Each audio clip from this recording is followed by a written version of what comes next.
Michael, a former Marine seeking solitude, thought he had only rescued a stray dog. But after the German Shepherd named Tom recovered, he began to act strangely. Day after day, Tom would only stare in one fixed direction deep into the forest, whining with a desperate urgency. He wasn't haunted by his past. He was trying to deliver a message. Trusting his companion, Michael followed him for hours through the Montana wilderness until they found a forgotten cabin. The door was padlocked from the outside, yet a thin wisp of smoke was rising from the chimney. Someone was trapped inside. What secret was being hidden in that isolated prison? Please support us by subscribing to the channel. The silence in the mountains of Montana was a physical thing, a heavy blanket that smothered sound and thought alike.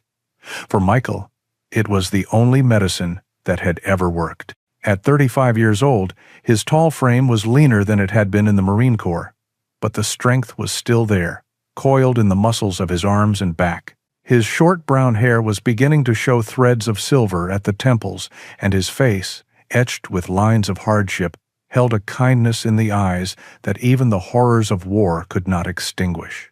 He had retreated to this remote cabin, his late grandfather David's final sanctuary, seeking an escape from the ghosts that followed him from the desert sands. Dressed against the biting cold in an old brown leather jacket, left unzipped over a plaid flannel shirt, faded blue jeans, and sturdy work boots, Michael moved with a quiet purpose that belied the turmoil within.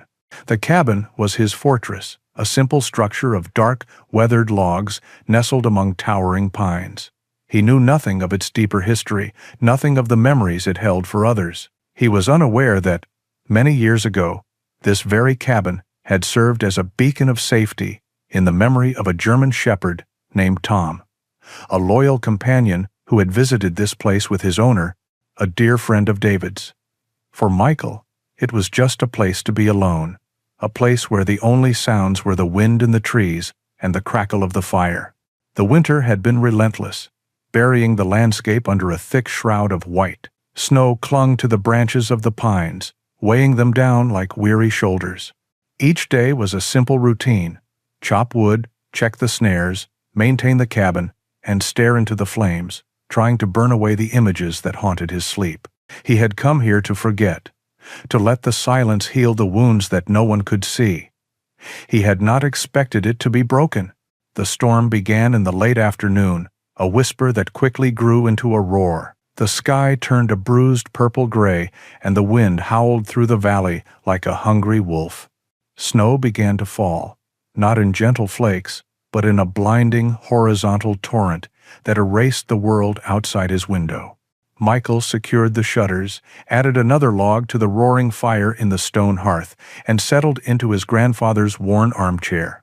The cabin groaned under the assault of the blizzard, but it was solid, built by hands that understood the fury of a Montana winter. He closed his eyes, letting the storm's chaos drown out the noise in his head. It was hours later, deep in the night, when he first heard it. A faint, desperate scratching at the heavy oak door. At first he dismissed it as a branch scraping against the wood, a trick of the wind. But the sound came again, weaker this time, followed by a low, mournful whine that was almost lost in the gale. It was the sound of a living creature. Adrenaline, a familiar and unwelcome companion, surged through him. He grabbed the heavy iron poker from the fireplace, his movements swift and silent. Who or what could be out there in a storm like this? A lost wolf, perhaps, or a mountain lion driven by hunger. He moved to the door, listening intently.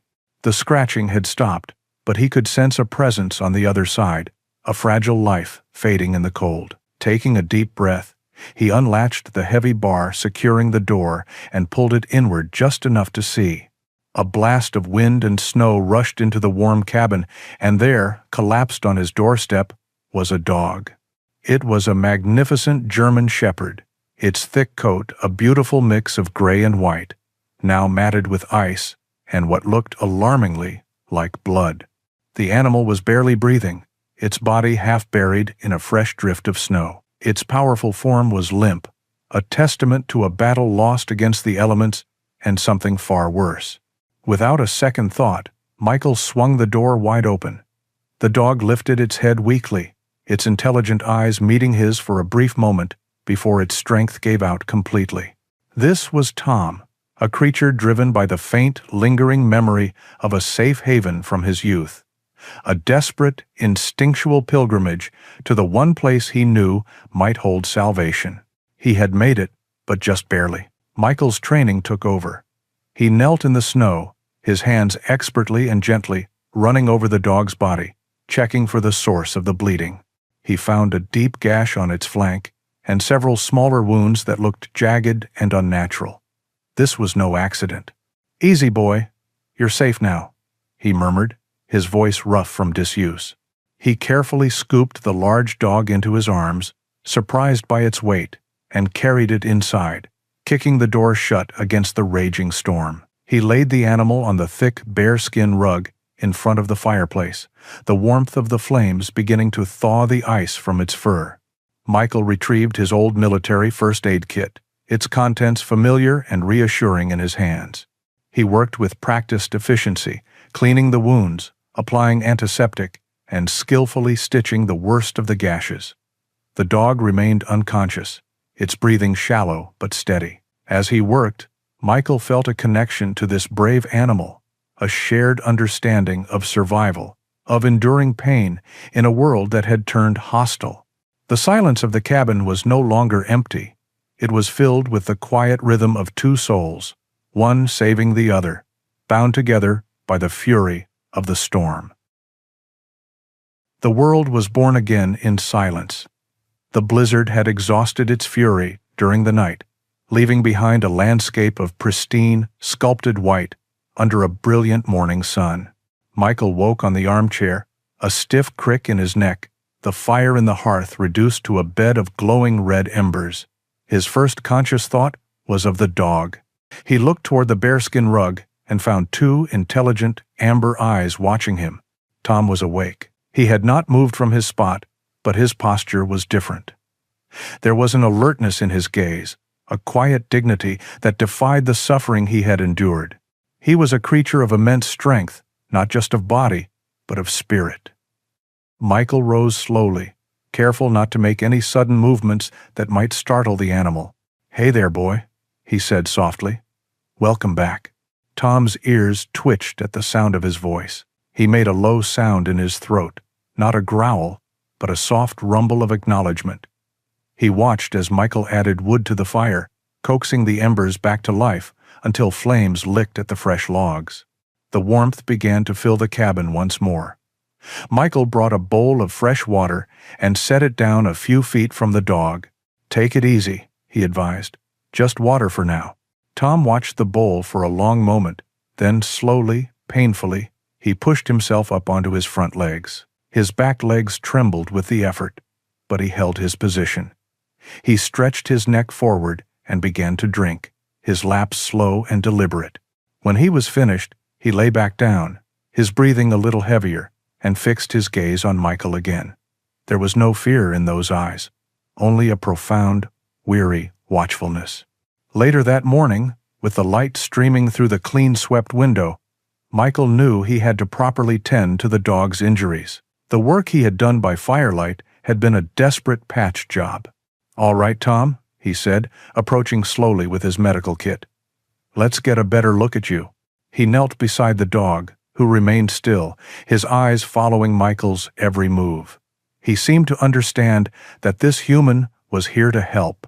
Michael began by gently cleaning the area around the large gash on the dog's flank. As he wiped away the dried blood and applied a fresh layer of antiseptic, he saw it clearly for the first time.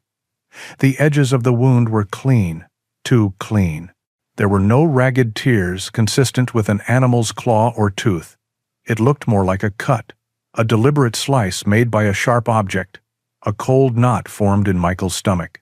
His suspicion grew as he examined the dog's other injuries. He found what he had missed in the dark, raw, chafed skin encircling both of Tom's front paws, hidden beneath the thick fur.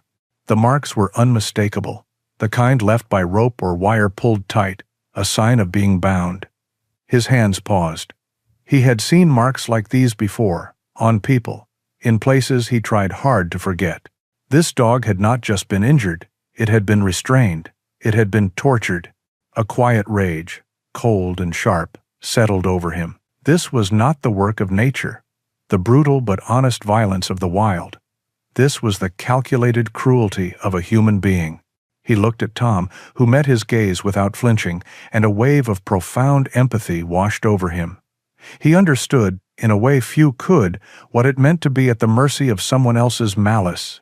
He saw not just an animal, but a fellow survivor, another soldier who had seen the worst of the world and somehow made it through. He finished his work in silence, his movements gentle and precise.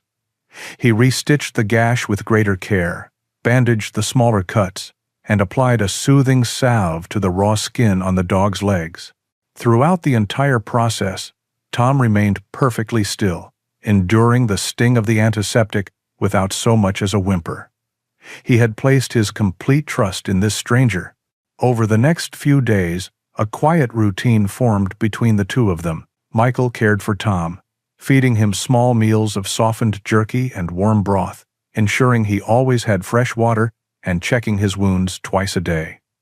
Tom, in return, offered his silent companionship. His presence filled the vast oppressive emptiness of the cabin. Michael found himself talking to the dog, telling him about the weather, about the book he was reading, about anything at all. The words came easily, a release from the solitary confinement he had imposed upon himself. Tom was a patient listener. He would watch Michael with that unwavering, intelligent gaze, his head cocked to one side, as if he understood every word. His strength returned slowly, but surely. By the third day, he could stand on all four legs, and by the fourth, he took his first hesitant steps across the cabin floor, his tail giving a single, weak wag. He would follow Michael from the fireplace to the kitchen, his paws making a soft padding sound on the wooden floorboards, a constant, reassuring presence at his side. One afternoon, as Michael sat cleaning his rifle, a task he performed out of habit more than necessity, Tom came and rested his great head on Michael's knee.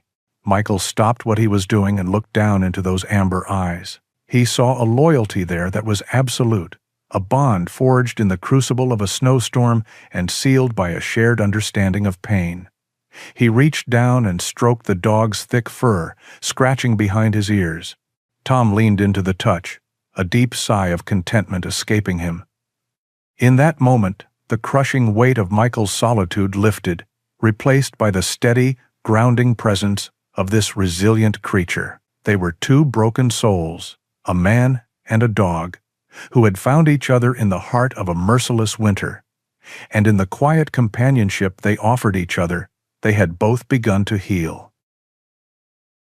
A week passed. The rhythm of life in the cabin shifted, finding a new, quieter cadence. The oppressive silence that Michael had once sought as a shield had been replaced by the soft sounds of companionship. The gentle pad of Tom's paws on the wood floor, the contented sigh of the dog sleeping by the fire, the occasional clink of his collar. Tom's physical wounds were healing with remarkable speed. The stitches on his flank were clean, and the raw skin on his legs had begun to heal over, covered by the first fuzz of new fur. He was eating well, his strength returning with each passing day. For the first time in years, Michael felt a sense of peace settle over him. The nightmares still came, but they were less frequent, their sharp edges blunted by the grounding presence of the dog. He had a purpose beyond his own survival. He had someone to care for, and in turn, he felt cared for. The bond between them had deepened into a silent, profound understanding. They were a pack of two, veterans of different wars, finding solace in their shared solitude. But as Tom's body healed, something restless began to stir within his spirit. It started subtly. Michael would catch the dog standing by the large window that faced the dense, northern stretch of the forest, his body rigid, his gaze fixed on a point deep within the trees that Michael could not see. His ears would be perked forward, every muscle tense, as if listening to a sound only he could hear. Then came the whining. It was not the sound of pain, but a low, mournful, and deeply urgent noise that vibrated with a strange anxiety. "What is it, boy?" Michael asked the first time it happened, walking over to stand beside him. "See a deer out there?" Tom didn't acknowledge him. His focus was absolute, his entire being directed toward that unseen point in the wilderness. He shifted his weight from one paw to another, his body trembling slightly. Michael looked out, scanning the endless expanse of snow and pine, but saw nothing but the serene, indifferent beauty of the mountains. At first, Michael attributed it to the trauma Tom had endured. He had seen men in his unit stare off into the distance, their minds replaying horrors on a loop that no one else could see. He figured the dog was doing the same, his memory haunted by whatever had happened to him in those woods. He would try to distract him, calling his name in a cheerful voice, offering a piece of jerky, or grabbing the leash for a walk. But Tom would ignore it all, his distress growing until Michael gently led him away from the window. The behavior, however, did not subside. It intensified. Tom began to pace, a restless, agitated circuit from the window to the door and then to Michael, before returning to the window again. The whining became more frequent, more insistent. It was the sound of a creature trying desperately to communicate something it had no words for. He would stop in front of Michael, look up at him with those intelligent amber eyes, and let out a soft, pleading whimper before turning his head sharply toward the door. The message was becoming clearer. He needed to go out there. He needed Michael to follow. "It's just ghosts, Tom," Michael found himself saying one evening, trying to soothe the agitated animal and perhaps himself. "They're not real. You're safe here." But as he looked into the dog's eyes, he saw something that wasn't fear. It wasn't the panicked, unfocused look of a tormented memory. It was intelligence. It was purpose. There was a desperate clarity in Tom's gaze, an unwavering conviction that chilled Michael to the bone. This was not a dog lost in the past. This was a dog with a mission in the present. The turning point came on a cold, clear afternoon. Michael was sitting at the heavy wooden table, cleaning his hunting knife, when Tom approached. The dog didn't whine or pace. Instead, he stood directly in front of Michael and nudged his hand with his cold, wet nose, a single, deliberate push. Michael stopped what he was doing and looked at him. Tom held his gaze for a long moment, then he turned, walked to the cabin door, and sat, looking back over his shoulder. It was the most direct, unambiguous plea he could have possibly made. In that moment, all of Michael's rationalizations fell away. The training that had been drilled into him in the Marine Corps, the instinct that had kept him alive in the most hostile places on Earth, screamed at him to pay attention. You trust your partner. You listen to the one watching your back. He looked at the proud, resilient animal sitting by the door, and he knew, with a certainty that defied all logic, that Tom was not haunted. He was calling for help. The sounds he heard were not echoes of the past. They were a cry from the present, a call from someone else who was in trouble, deep in the winter woods. He was trying to tell him something vital. Michael slowly put down his knife. He stood up and walked to the closet where he kept his gear.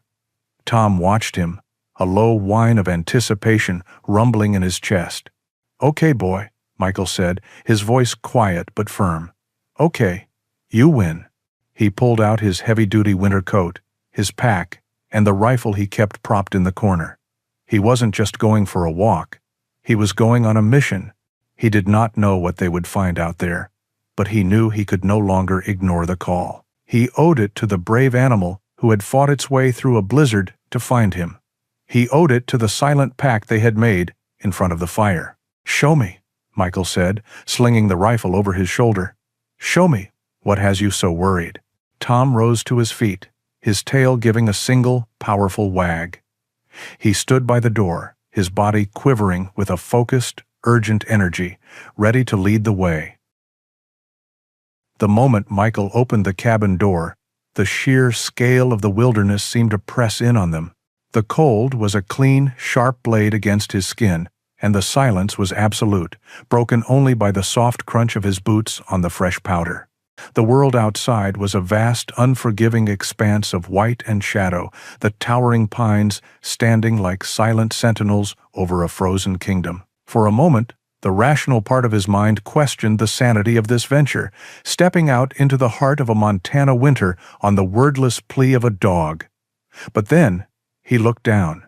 Tom stood beside him, not with the frantic energy of before, but with a calm, focused intensity. His breath plumed in the frigid air, and his amber eyes were fixed on the tree line. There was no doubt in his posture, no hesitation.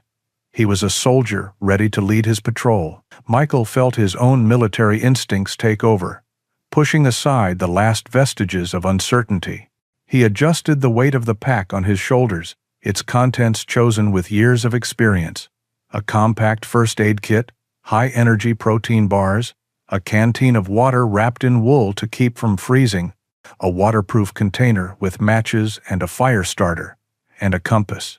The rifle slung over his shoulder felt familiar and steadying, a tool he hoped he would not need. Tom gave a soft woof, a quiet command, and then moved. He did not bound into the deep snow, but trotted with a powerful, efficient gait, his strong legs finding purchase where a human would flounder. He was not just running, he was leading. Michael fell into step behind him, his own long-legged stride eating up the ground.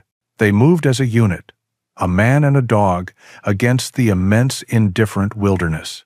The path Tom chose was not a path at all. It was a route, born of instinct and memory. He led them through dense stands of pine, their snow-laden branches forming a low, dark canopy over their heads. He navigated around massive fallen logs, their ancient wood covered in a thick blanket of white. He would pause at the edge of frozen streams, his head low as he tested the air, before finding a safe place to cross on thick, solid ice. Michael watched him, impressed by his intelligence and sureness. The dog moved with a knowledge of this forest that seemed innate, as if he were following a map invisible to human eyes. Several times Tom would stop, his body going completely still. He would lift his nose, tasting the wind, his ears swiveling to catch the faintest sound. Michael would halt behind him, his own senses on high alert, scanning the trees for any sign of danger. But Tom was not looking for predators. After a moment of concentration, he would turn with renewed certainty and continue on his chosen bearing. He was tracking something, not with scent, but with a purpose that burned within him. The deeper they went, the more difficult the terrain became. They ascended steep, wooded hillsides, Michael using the tree trunks to pull himself up through the thigh-deep snow. They descended into shadowed valleys, where the cold was even more profound and the silence felt ancient and heavy. Through it all, Tom never faltered. He would frequently look back, his amber eyes checking on Michael, waiting for him to catch up, a silent gesture of reassurance and partnership. Michael would give a small nod, and the dog would press on. The sun climbed higher in the pale blue sky, its light glinting off the endless sea of white, but its warmth barely penetrated the frigid air. They had been walking for hours. Michael's muscles ached with the strain of moving through the heavy snow, but he pushed on, driven by the dog's unwavering resolve. He was no longer just a man seeking solitude, he was a Marine on a mission again. His focus narrowed to the objective, his trust placed entirely in his point man. Tom was his partner, his scout, and Michael knew without a doubt that he would follow this dog anywhere. They stopped only once, in a small clearing sheltered from the wind. Michael took a long drink from his canteen, the water shockingly cold. He broke off a piece of a protein bar and offered it to Tom, who took it gently from his gloved hand. The dog ate quickly, then drank from the fresh snow, his energy seemingly limitless. He did not rest for long. Within minutes, he was on his feet again, looking expectantly at Michael, his body angled toward the north. The urgency that had started in the cabin was still there, a low, steady flame that the cold could not extinguish. "I'm coming, boy," Michael said, his voice a low cloud in the air. He shouldered his pack, the weight feeling less burdensome now, and they set off once more. The landscape grew wilder.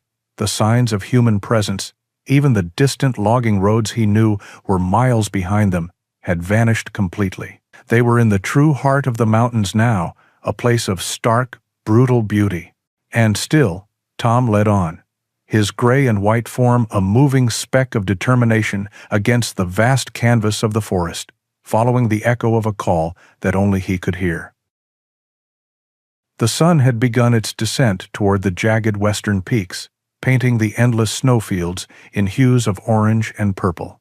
The temperature was dropping rapidly, and the cold, which had been a constant companion, was now starting to bite with real venom. Michael's legs burned with fatigue, each step through the deep snow a monumental effort. He had been walking for what felt like an eternity, guided only by the unwavering determination of the dog in front of him. Any lesser animal would have given up hours ago, but Tom pressed on, his purpose a tangible force that pulled Michael along in his wake. Just as a sliver of doubt began to creep back into Michael's mind, Tom's behavior changed. He stopped abruptly at the crest of a small hill, his body rigid, his head held high. A low growl rumbled deep in his chest, the first aggressive sound Michael had heard from him. Then he let out a single, sharp bark that cut through the profound silence of the forest. He looked back at Michael, his eyes blazing with a fierce urgency, before turning his attention forward once more. Michael moved up beside him, his hand resting on the cold steel of his rifle. He followed the dog's gaze, and that is when he saw it. Barely visible against the darkening sky was a thin, almost imperceptible wisp of gray smoke rising from beyond the next stand of ancient pines. It was a sign of life in a place that felt utterly devoid of it. Tom needed no further encouragement. He plunged down the other side of the hill, his pace quickening. Michael followed, his exhaustion momentarily forgotten, replaced by a surge of adrenaline. His tactical training took over, and he moved with caution, using the trees for cover as they approached the source of the smoke. The trees thinned, revealing a small, desolate clearing. In its center stood a hunting cabin, a sad, dilapidated structure that seemed to be slowly surrendering to the wilderness. Its log walls were weathered to a pale gray, and one of its windows was boarded over. The roof sagged under the immense weight of accumulated snow, and the entire building listed to one side. If not for that faint curl of smoke rising from its stone chimney, he would have assumed it had been abandoned decades ago. As they drew closer, Michael noticed the snow around the cabin was an undisturbed blanket of white. There were no tracks leading away from it, meaning no one had left recently, but there was a single narrow path leading to the front door, compressed by use before the last snowfall. Tom's growling grew louder, a continuous, menacing rumble. Then Michael saw what had set the dog on edge, what made his own blood run cold. A heavy, rusted chain was wrapped around the door handles, secured by a large, formidable padlock. The smoke meant someone was inside. The lock meant they were a prisoner. "Easy, boy," Michael whispered, placing a hand on Tom's back. But Tom could not be calmed. He lunged forward, scratching frantically at the wooden door, his whines now sharp with desperation. Michael knelt beside the lock. It was old, but it was solid. He scanned the clearing one last time. They were utterly alone. There was no time to hesitate. "Stand back, Tom," he commanded. He gripped his rifle, reversed it, and slammed the heavy stock against the padlock. The sound was a deafening crack in the frozen air. The old metal held. He struck it again, a powerful, focused blow, driven by years of training. The shackle groaned. On the third strike, the rusted metal finally gave way with a sharp snap, and the lock fell into the snow. Michael unwound the heavy chain and let it drop. He took a deep breath, drew the hunting knife from the sheath on his belt, and slowly pushed the door open. It creaked on ancient, rusted hinges, revealing an interior shrouded in near darkness. The air that wafted out was stale and frigid, carrying a sickeningly sweet scent of illness and neglect. Tom darted inside without hesitation, his nails clicking on the dusty floorboards. He ran straight through the small main room toward a partially open door at the back. Michael followed, his eyes adjusting to the gloom. The cabin was sparsely furnished, a rickety table with a single chair, a few cans of food on a dusty shelf, a worn-out sofa with its springs showing. The only light came from the dying, red embers in a small fireplace. His senses on high alert, Michael followed Tom to the back room, pushing the door open with the toe of his boot.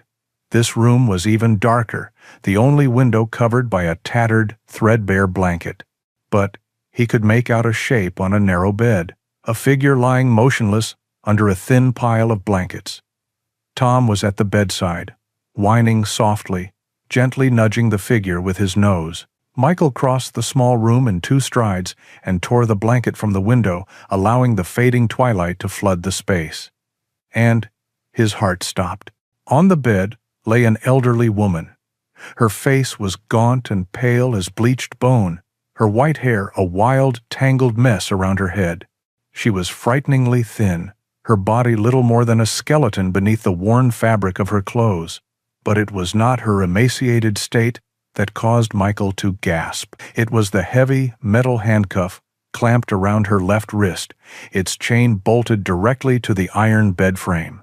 The skin beneath the cuff was raw and bleeding, a testament to her desperate, futile struggles to break free. He set his rifle against the wall and rushed to her side. "Ma'am, can you hear me?" He reached for her other wrist, his fingers searching for a pulse. It was there, a faint, thready flutter against his fingertips, weak and irregular. Her skin was ice cold. This was Sarah, Tom's owner, and she was dying. He looked from the woman's still face to the dog, who was now licking her hand with a heartbreaking tenderness. All the pieces clicked into place. The cruelty, the desperation, the impossible journey through the snow. Tom had not been running from something. He had been running for someone.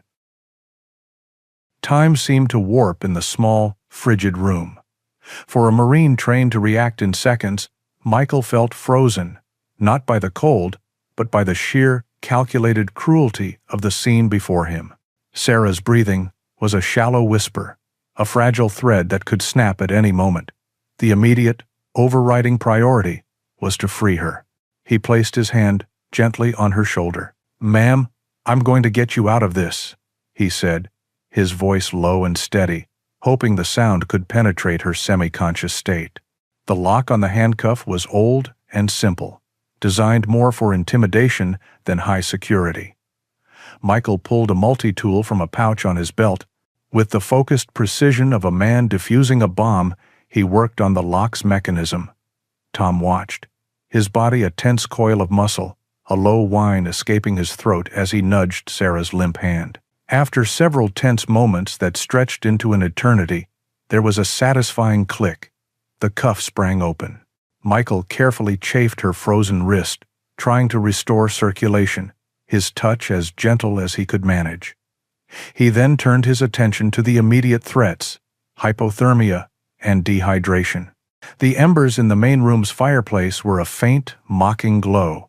He rushed out, added the last of the dry kindling he could find, and blew on them until a weak flame flickered to life. It was not much, but it was a start. Returning to the back room, he unrolled the mylar emergency blanket from his pack. The crinkle of the foil sounded deafeningly loud in the silence. He wrapped it around Sarah's frail body, creating a cocoon to reflect what little body heat she had left. Next came the water. He knew he could not give her much at once. He uncapped his canteen, poured a small amount into the lid, and gently cradled her head. "Just a little, ma'am, just a sip," he urged. He touched the cold metal to her cracked lips, and instinctively she drank, a faint, raspy sound in her throat. He gave her another sip, and then another, before pulling away. It was enough for now. With the immediate crisis managed, Michael needed to understand what had happened here. He needed a name. He needed to know the full story. He scanned the squalid main room, his eyes searching for anything that could offer a clue. And then he saw it. On the rickety table, half hidden beneath a dirty rag, was a small, leather-bound book. It was a diary, its cover warped by damp and its pages swollen. He picked it up with a sense of reverence and dread. He sat in the single, wobbly chair by the newly rekindled fire, with Tom resting his head on his boot, and opened it. The handwriting inside was elegant at first, but grew shaky and desperate as the pages turned. The first entry was dated 3 months ago. My nephew, Dylan, brought me up to the old hunting cabin today. He said it was for a weekend retreat, a chance to get away from the city. He has been so attentive lately, ever since he fell into those financial troubles. Michael's jaw tightened. He flipped forward a few pages. He's not letting me leave. He told me this morning. He said he knows about the land, about the mining survey from last year. He knows the original deed is all that matters since the county records office burned down in 1998. He wants the papers. He says I owe him, that our family's legacy belongs to him. I told him he would get nothing. He just smiled and locked the door. The cold fury in Michael's gut intensified. He read on, the entries becoming a heartbreaking chronicle of despair. Sarah wrote about the cold, the hunger, the gnawing loneliness. She described Dylan's visits, how he would bring just enough food and water to keep her alive. He was not just imprisoning her, he was methodically breaking her will. He enjoys this, one entry read, the words barely legible. He sits in this very chair and eats a hot meal in front of me while I shiver. He tells me all he needs is my signature, or for me to tell him where I've hidden the deed. He says he can wait. The cruelty is the point. It is not just about the money anymore. It is about power. Michael felt a surge of sickness. He knew that kind of evil. He had seen it in the eyes of men in faraway lands. He turned the page, and his breath caught in his throat. Dylan came today in a rage. He had been drinking. Tom tried to protect me. My brave, beautiful boy stood between us and would not back down. Dylan kicked him, and then he took a piece of rope. I cannot write what he did. I heard Tom's cries, and then there was silence. Dylan came back in, his hands bloody, and said the mutt wouldn't be a problem anymore. He dragged Tom outside and left him in the snow. I pray he was wrong. I pray my boy managed to run, to find someone, anyone. He is my only hope left. Michael closed his eyes. The image of Tom collapsed on his doorstep, searing itself into his mind. He was not just a stray caught in a storm. He was a messenger, a hero who had survived the unthinkable to complete his final mission. He gently closed the diary. The entire ugly story was laid bare. A desperate man named Dylan, driven by greed and debt, torturing his own flesh and blood for a piece of paper. Michael looked from the diary to the still form on the bed, and then to the loyal dog who had not left her side. His own quest for solitude felt like a selfish indulgence in comparison. His war had ended, but theirs was still being fought, and now he was a part of it. His mission was no longer about escape, it was about protection. He would be the wall that stood between them and the monster in the woods. He settled into the chair for a long watch, the fire casting flickering shadows on the walls, with Tom's steady breathing, a comforting rhythm in the dark. The night was far from over. The hours bled into one another, marked only by the slow consumption of the logs in the fireplace. Michael remained vigilant, a sentinel in the oppressive silence of the cabin. He had moved Sarah, still wrapped in the mylar blanket, onto the lumpy sofa in the main room, closer to the life-giving warmth of the fire. She had not stirred, her existence a fragile flicker in the vast, cold darkness. Tom lay on the floor at her feet, a living, breathing guardian, his head on his paws but his ears alert to every creak and groan of the old cabin. The night was at its deepest and darkest when Tom's head shot up.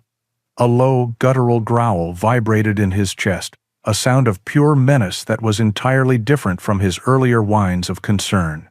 He rose to his feet in a single fluid motion, the fur along his spine bristling. He positioned himself squarely in front of the sofa, his body a solid wall between Sarah and the door. Michael was instantly on his feet, the rifle in his hands.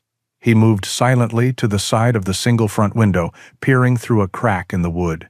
At first, he saw nothing but the ghostly, moonlit expanse of snow.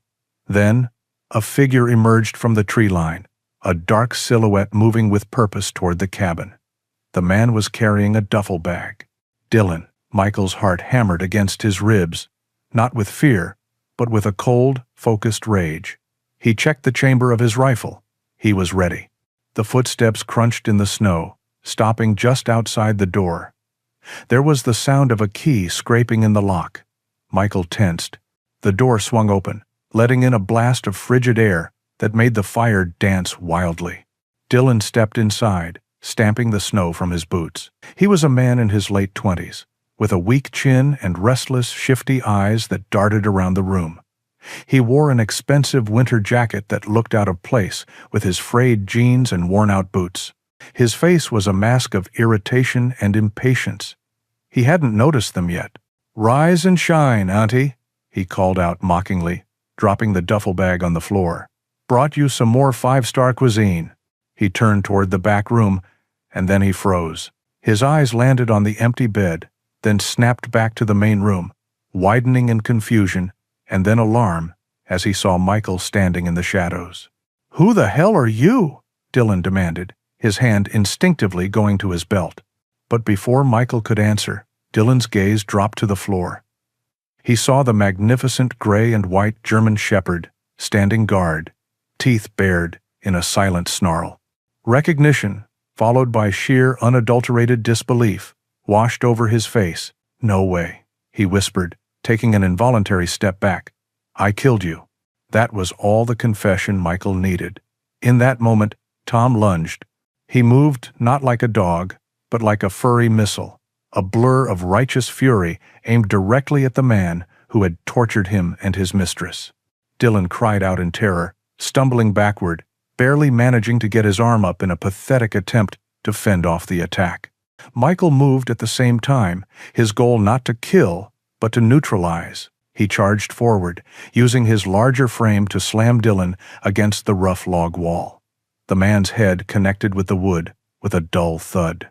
Tom, seeing his new master in control, ceased his attack but remained close, his growling a constant, terrifying promise of violence. "It's over," Michael said, his voice a low, dangerous growl of its own. He pressed the barrel of the rifle into Dylan's chest, pinning him to the wall.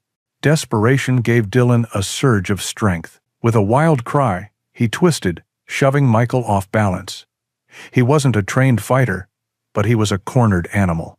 He swung a clumsy fist that Michael easily deflected, but in the chaotic scuffle, Dylan's flailing arm connected with the rickety table.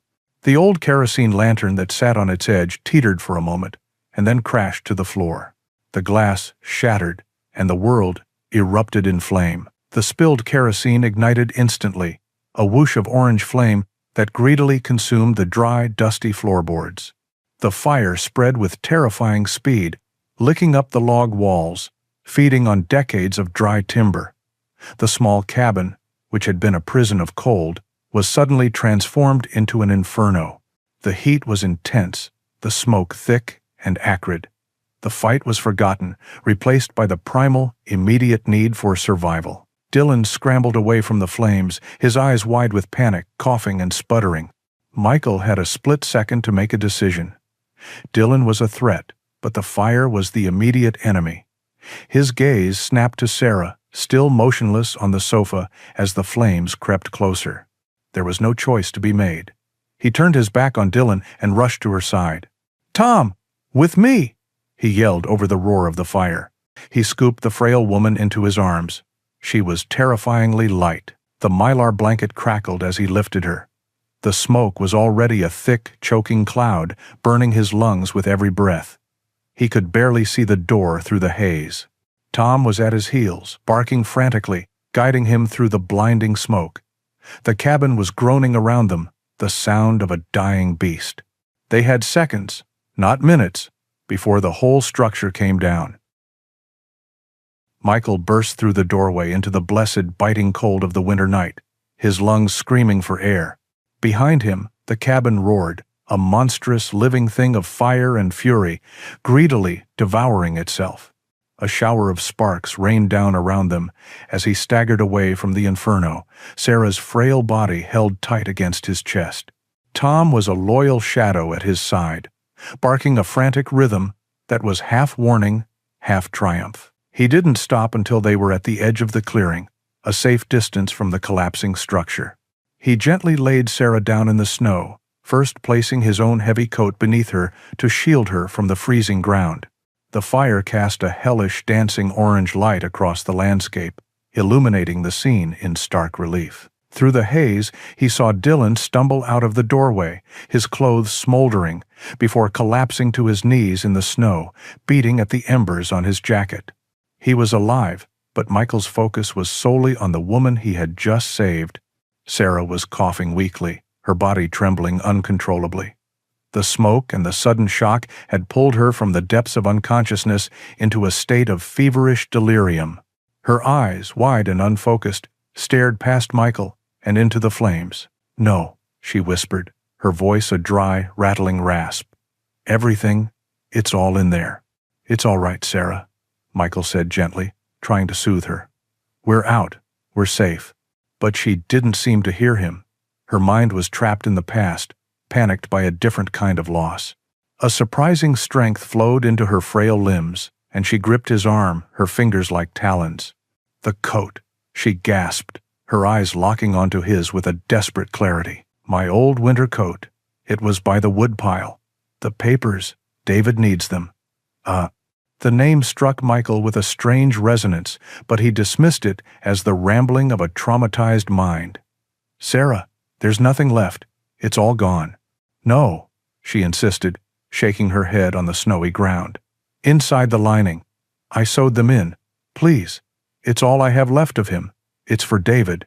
The urgency in her voice, the repetition of that name, was impossible to ignore. His grandfather's name, it had to be a coincidence. Yet, he found himself scanning the edge of the clearing. His eyes settled on a small, rickety woodpile a few yards from the cabin, miraculously just beyond the fire's immediate reach. Draped over it was the dark shape of a long, old-fashioned wool coat, singed at the edges, but largely intact. He gave Sarah's shoulder a reassuring squeeze. "I'll be right back." He moved quickly, his boots sinking into the deep snow. He grabbed the coat. It was heavy and smelled of cedar and mothballs. Returning to Sarah's side, he knelt once more in the snow under the flickering firelight. "This one?" he asked softly. She nodded weakly, her eyes already beginning to close again. Michael's fingers, numb with cold, searched the thick inner lining of the coat. Near the bottom hem, he felt it. A thick, stiff packet of papers, sewn skillfully between the layers of wool and silk. He pulled the hunting knife from his belt and, with the utmost care, sliced the stitches of the seam. He reached inside and pulled out a bundle wrapped in oilskin, still dry and perfectly preserved. He carefully unwrapped it. Inside were several pages of yellowed, official-looking documents, folded neatly.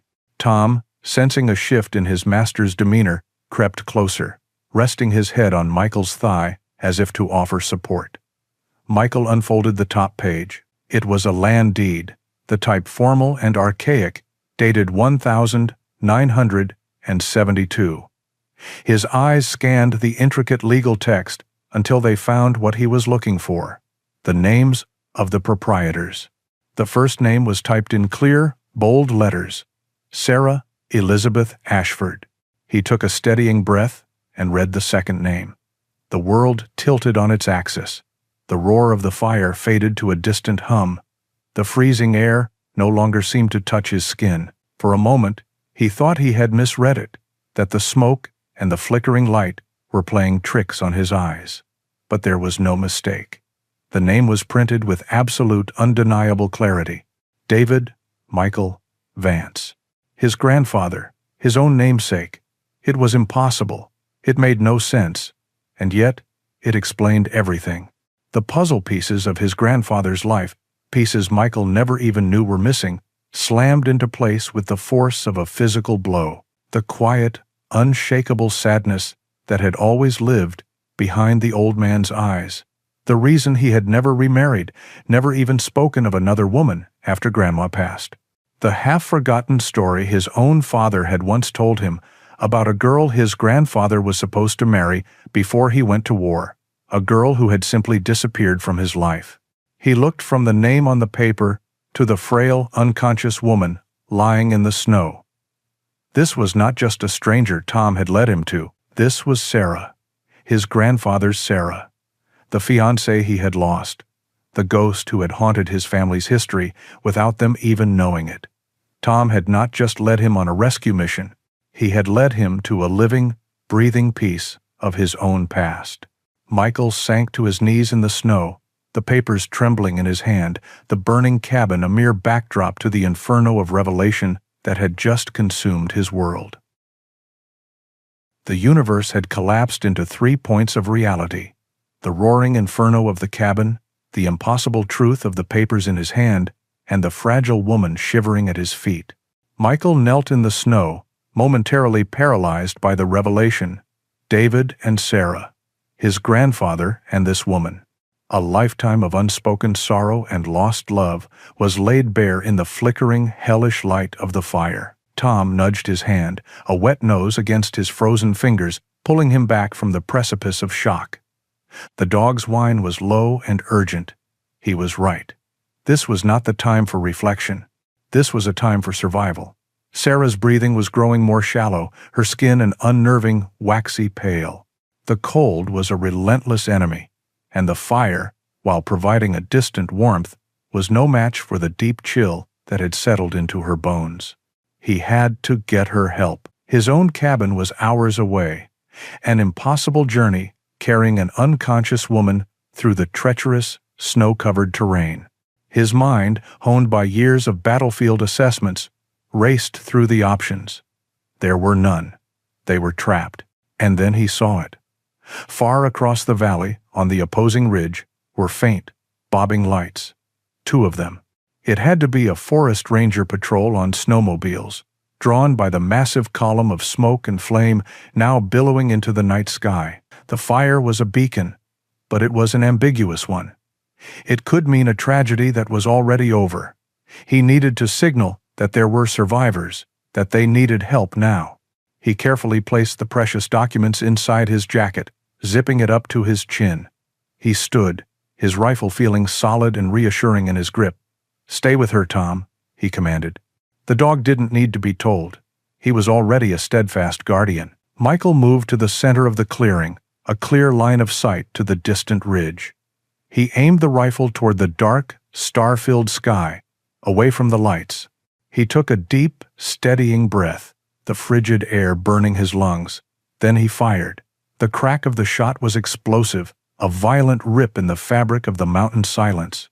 It echoed off the surrounding peaks, a desperate call for help.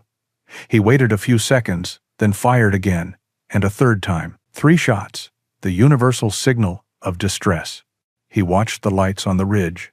For a moment, they stopped. Then, they began to move again, faster this time, heading down into the valley, directly toward them. Relief, potent and overwhelming, washed over him. Help was coming. It felt like an eternity, but it was likely less than 30 minutes before the sound of engines grew louder, cutting through the crackle of the fire. 2 snowmobiles crested a nearby hill, their headlights slicing through the darkness. They slowed as they entered the clearing, the 2 riders dismounting cautiously, their hands near their sidearms. One was a younger deputy, the other an older man, whose calm, authoritative presence was immediately apparent. He wore a heavy winter coat with a sheriff's star pinned to the chest. This was Sheriff Brody, a man in his late 50s with a face weathered by decades of Montana winters and a gaze that missed nothing. He took in the scene with a practiced eye, the inferno of the cabin, the defeated figure of Dylan still huddled in the snow, and Michael standing guard over the woman on the ground, a rifle held loosely at his side. "Sheriff Brody, Gallatin County," the older man announced, his voice a calm baritone. "What's the situation here?" Michael lowered his rifle, keeping his hands visible. "Thank God you're here, Sheriff. My name is Michael. This woman needs immediate medical attention. Hypothermia, malnutrition, smoke inhalation." Sheriff Brody's eyes moved from Sarah's still form to Michael. "And him?" he asked, nodding toward Dylan. "That's Dylan. He was holding her prisoner in that cabin. I found them a few hours ago. He's the reason for all this," Michael said, his voice flat and devoid of the rage simmering beneath the surface. The sheriff gave a curt nod to his deputy. "Cuff him." The younger deputy moved swiftly, pulling a dazed and compliant Dylan to his feet and securing his hands behind his back. Sheriff Brody knelt beside Sarah, his gloved hand checking for a pulse at her neck. "It's thready," he said, his expression grim. He looked up at Michael. "What's your connection to this?" "It's complicated," Michael replied, "but she's the reason I'm here." He pointed to Tom, who had not moved from Sarah's side. "Her dog found me." The sheriff's radio crackled to life. He was already calling for a medevac helicopter, his report concise and professional. The nearest hospital was over an hour away by road, a journey Sarah might not survive. A flight was her only chance. Within minutes, the clearing was filled with more people. A ground rescue team had arrived, and 2 paramedics immediately took over Sarah's care. They worked with quiet, efficient urgency, wrapping her in specialized thermal blankets, starting an IV, and monitoring her vital signs. As they worked, the distant but unmistakable sound of rotors began to echo through the valley.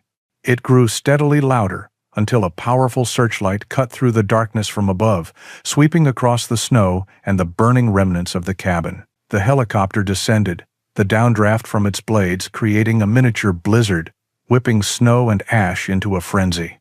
It landed in the widest part of the clearing. 2 flight medics jumped out, their movements practiced and sure, and rushed to the stretcher where Sarah was now secured. "We're taking her to Bozeman Deaconess," one of the medics yelled over the deafening noise. "She's critical." It was Nover. As they prepared to lift her, Tom let out a heart-wrenching bark and tried to follow, his loyalty overriding all else. Michael quickly knelt and grabbed his collar. "Easy, boy. They're helping her. She's going to be okay." He held the dog close, murmuring reassurances as he watched the medics carry Sarah toward the waiting helicopter. Sheriff Brody placed a hand on Michael's shoulder. "We'll need a full statement from you, son, and we'll need whatever evidence you have."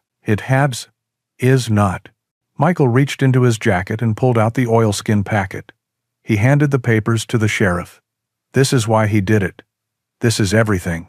The sheriff took the packet without looking at it, tucking it safely inside his own coat. The medics had loaded Sarah into the helicopter. One of them looked back at Michael. "We have room for one more if you're family." Michael looked at Tom, then back at the helicopter. "No," he shouted over the rotors. "I need to stay with the dog, if you." The medic gave a thumbs up.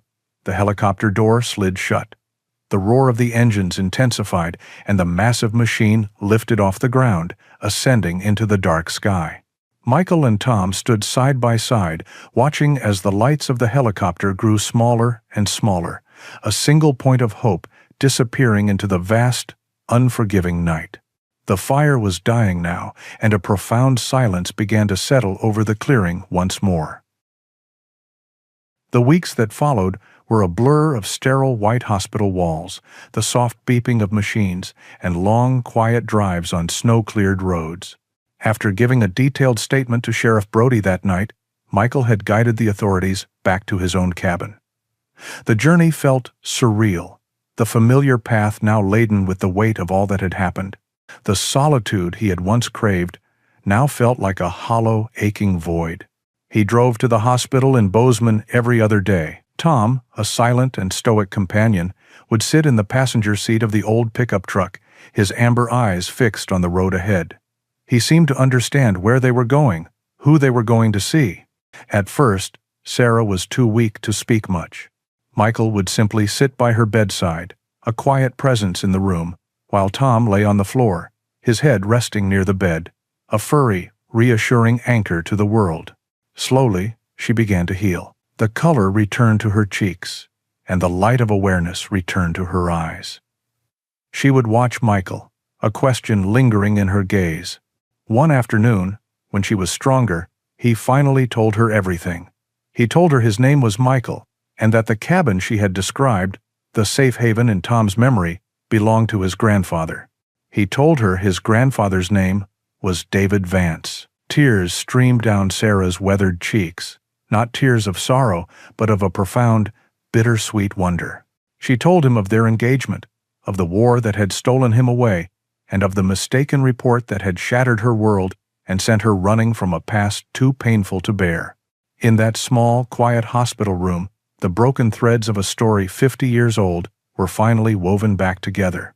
Michael was not just her rescuer, he was the grandson of the man she had never stopped loving. And she was not just a victim, she was the missing piece of his own family's history.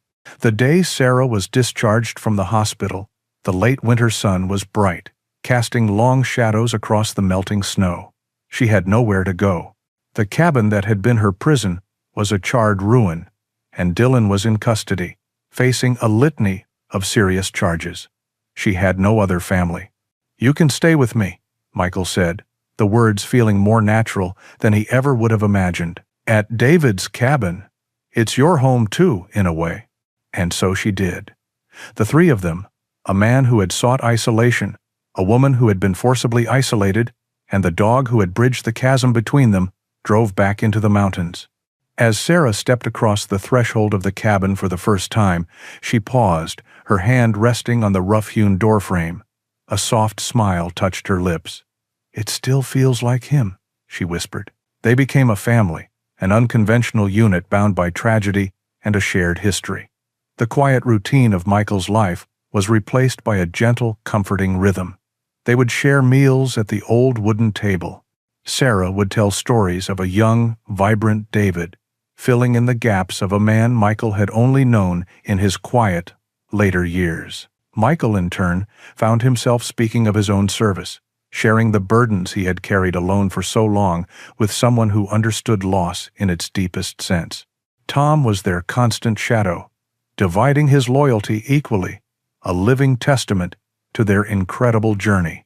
One evening, as they sat by the fire, the authenticated land deeds resting on the table between them, they spoke of the future. The mineral rights were indeed valuable, a fact confirmed by the county appraiser. "I don't want it," Sarah said quietly, her eyes on the flames. "Money is what drove Dylan to madness. I just want peace." Michael nodded in agreement. The land, the potential wealth, it all felt secondary. "It was meant to be for your future together," he said. "Yours and David's." An idea began to form. A purpose that rose from the ashes of the past. They would not sell. They would not exploit the land for personal gain. Instead, they would honor the legacy that had been so violently interrupted. They established a trust, a foundation named the David and Sarah Vance Fund.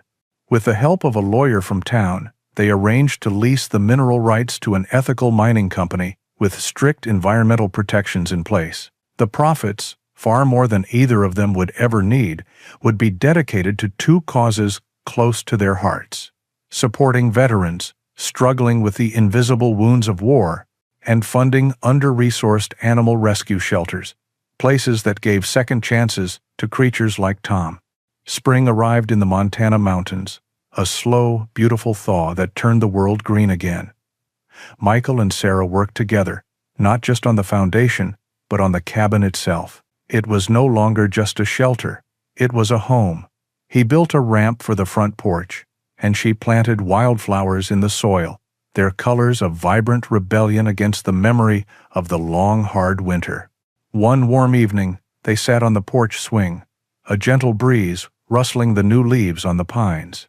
Tom lay at their feet, his head resting on Michael's boot, his body relaxed in the easy contentment of a dog who knows he is home. The mountains that had once been a symbol of isolation now felt like a protective embrace.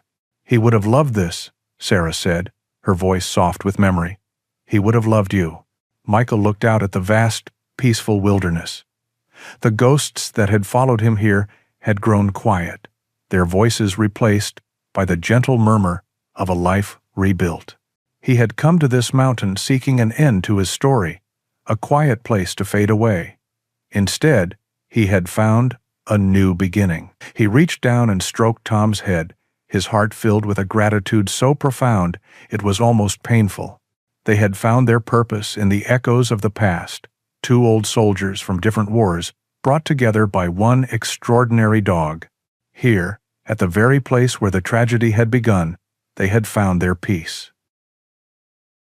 The story of Michael, Sarah, and their loyal dog Tom is a powerful reminder that love and loyalty are echoes that never truly fade, capable of bridging even the widest gaps of time. If their journey resonated with you, you can help that echo travel further by sharing this story with someone who needs a little hope. We would be honored if you shared your own thoughts in the comments below. A simple like lets us know these stories matter, and by subscribing, you become a cherished part of our storytelling family. The journey does not have to end here, as another tale of courage and connection has just appeared on your screen, ready for you to discover.